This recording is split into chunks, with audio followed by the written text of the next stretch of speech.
This is my mom, Martha. She and my dad, Benny, have been caring for my Uncle Joe for almost 10 years now. He was born with Down syndrome, and 3 years ago, he was diagnosed with dementia. My uncle came to live with my parents after my grandmother also became diagnosed with dementia and could no longer care for herself or my uncle. She was unable to care for Jose. She was forgetting to give him his medication because he's always been under doctor's care, several medications that he has to take, and so she was forgetting, the medications. Most people in their 60s have raised their children and usually are enjoying retirement and grandchildren. My parents have learned to adjust to their role as caregivers. Since they've been caring for Joe, they've learned to make many adjustments to their lives. Going on dates or trips means having to consider who will care for Joe while they're away. Many times they have to delay trips if they can't find care for him. In their 60s, most older adults are retired or close to retirement. Most have raised their children and look forward to visiting their grandbabies. But my parents spend the majority of their time with Joe rather than spending the time with grandkids when they can. We don't know what empty nest is because we've never had empty nest at our age. Never experienced an empty nest. We raised our children and helped with our grandchildren, and now at this point, my husband's ready for retirement. He's ready, in a year or so, and we'd like to use that time to travel, to do things that we enjoy doing. Being caregivers has been a true test to their relationship as well. My parents have been married for 36 years. There's been ups and downs like all marriages, but this has actually brought them closer together. They've learned to lean on each other more than ever for support. For me personally, individually, it's given me a new meaning to the word of support, of spousal support for my wife, just to be there for times that she needs something from me, and just continuously just be there for her. It's a hard process. It's something that's very hard to go through, and if you don't have somebody that supports you and you try to do it alone, it just makes it more difficult, and it just changes a lot of things within the spouse and the husband at the time. And it could be very difficult and very negative if you let it. But if you support each other, support the person that you need to support, it allows it to be a little bit easier and more comforting. My uncle takes up to 14 medications a day. Some are for the dementia and others are for health issues. Day after day, my mom prepares meals, runs errands, makes doctor's appointments, meets with Joe's social workers, cleans, does laundry, and anything else my uncle needs done. My dad still works full-time, and when he's home, he helps my mom to care for my uncle. To some, the job of being a caregiver is too much of a challenge, but my dad sees it as his way of being there for my mom and my uncle. I don't think a lot of husbands would be willing to take not only their mother-in-law, but also their brother-in-law and help you to care it. Help you to care for them. It's a very difficult situation, and it's a very hard job. For the person, the relative, to do it, it's harder for, the spouse. And I don't think very, very many men would be able to handle that. I really honestly don't. I've always known my mom to be one of the strongest women I know with such a huge heart. To her, family is everything. Sometimes I just look at her and wonder where all this strength comes from. And I'm very, I don't know if proud is the term to use, but I'm very, just looking at her makes me happy. She's changed a lot, and I know she's a stronger woman for it now. Together, my parents have made a choice to put a hold on their golden years for now, but it's a decision they both say neither one of them would take back. Just looking for peace, we're just looking for comfort, we're looking to where when the time comes that we know in our hearts that we cared for him to our best of ability, and we gave it all. We didn't leave nothing behind. We gave him everything, all the care he needed. As the days pass, my parents will continue to care for my uncle. I see two amazing and strong people. Together, they care for my uncle. On the surface, their fate may be sad. However, to my family and those who know them, their life is a testimony to the endless love they have in their hearts.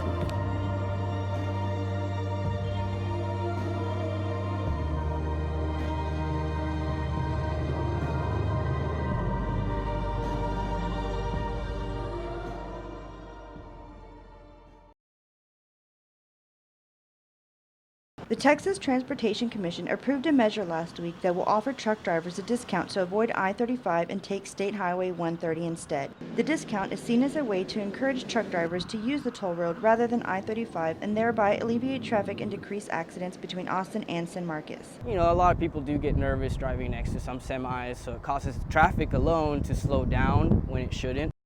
Currently, truck drivers pay $50 for a full trip from SH 130 to Toll 45, which connects Georgetown to Buda. But starting later this month, big rigs with 4 axles or more will receive a 33% discount to drive on the toll road.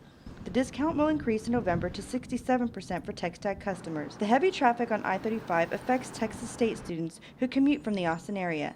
Some say they have to leave early to make it to class on time. I am a commuter that's here early in the morning, and I tend to leave a little bit earlier in the afternoon, so I bypass most of the heavy traffic on I-35. One student says the discount makes sense if it reduces the volume of traffic on I-35, but it's still too expensive. I honestly think the discount should be higher for truckers because they are, I'm correct, I believe they get charged because of their size versus cars. Phase 1 of the law starts on April 18th and will be in effect from 7 a.m. to 7 p.m. weekdays. Additionally, a report will be presented next year when the Commission meets again that will include the impact of the discounts on traffic. For Bobcat Update, I'm Veronica Ramirez. Last week, it was announced that the co-founder of the Twitter hashtag Black Lives Matter movement would be speaking on March 28th at Texas State. Opal Tomate's planned appearance was met by some resistance. A flyer protesting the movement circulated on campus and was discussed on Twitter. Though no one was identified as the responsible party for the flyer, it encouraged students who viewed the Black Lives Matter movement as dangerous and violent to join others who shared their views to protest against Tomate.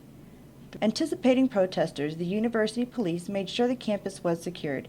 They didn't want anyone to be harmed or for the speaker to be disrupted. During an event of protest, to make sure that nothing gets out of hand. That's basically what we're here for. With police present and students lining up to hear Tomate speak, there were no protesters to be found in or near the student center. The only reason I could think that there hasn't been any protesting today so far in the program is because there is a semi-lack of leadership in the organization or in the organizers' itinerary. One student says despite the protest rumors, she was looking forward to listening to Tomate, whose message is sometimes misunderstood. I just wanted to come because the Black Lives Matter movement is really important, and I wanted to show support and hear what she had to say because it's super rare and cool that the co-founder comes to our school of all schools. Regardless of the concerns sparked by the flyer, it certainly didn't stop students from coming to support Tomate and the Black Lives movement. For Bobcat Update, I'm Veronica Ramirez. The School of Journalism and Mass Communication has more than 2,100 majors, making it one of the largest on campus. SJMC can also boast being technologically adept. The fast-growing digital media culture is becoming an essential part of journalism, and the Digital Media Innovation major will target the intersection between technology and communication. This major, I think, will do is give us an opportunity to produce programmer journalists, which is more about data visualization and really more intense programming with respect to the media. So all of that is good. SJMC expects there will be high demand for the Digital Media Innovation degree because many students are interested in pursuing careers in the tech industry. The major will expose students to new media strategies and devices that enhance their technology skills. This new major coming in, I'd like something that's more closely related to my major's electronic media major, and I think this will be a great opportunity for me, and I'm really excited to get involved. The major is still pending final approval from the Texas Higher Education Coordinating Board. If the green light comes, the DMI sequence will be launched this fall. For Bobcat Update, I'm Daniela Gavarrete. Whether you're a freshman or a senior at Texas State, there's one thing we all have in common: climbing the stairs on campus. Walking through campus, you can easily see that Texas State is home to a large amount of stairs. The longest route that I have to take is on Fridays. I have lab in all the way over by Supple, and I have to go from the parking lot, so there's a lot of stairs on the way. Most students see climbing the stairs to get to class as tedious and tiresome, but some see it as a great way to exercise and get in shape. I just do it to stay in shape and work on new workout goals and everything. The top of the stairs for me is like the goal of getting to the top. Like it's just victory. Once you get to the top, it's so satisfying. Climbing stairs can have a positive effect on your health. It can improve cardiovascular fitness, prevent weight gain, and perhaps develop your calf muscles. Well, everyone on campus has amazing calves from what I've seen. I mean, everyone gets that leg workout in, and it's really great. There are even devices such as Fitbits that can help count how many stairs you have climbed along with the calories that you've burned. Because of all the stairs on campus, Rec Center trainer Chris Harper says that he sees students that go into the gym and are already toned from walking up and down the stairs on campus. A lot of our clients, I guess, might come in a little more like in shape just because they're walking to class up the stairs and up the hills, so that provides a benefit. So the next time you have to climb a flight of stairs to get to class, remember the good you are doing for your body and keep pushing. For Bobcat Update, I'm Veronica Ramirez. Hey y'all, it's Veronica. I'm here at Garner State Park doing a project for Texas State. We're here to just kind of talk about trying to get more young people out to the parks, and I think it's really important for young people to get out to the parks because I think they get to see the beauty of Texas, not just urban life. You get to see wildlife and trees and just really get an appreciation for the parks that are in Texas. It's a good experience for everybody, for not just the older adults and families, just younger people as well. So I think everybody should get a chance to come out here and see the beauty of Texas.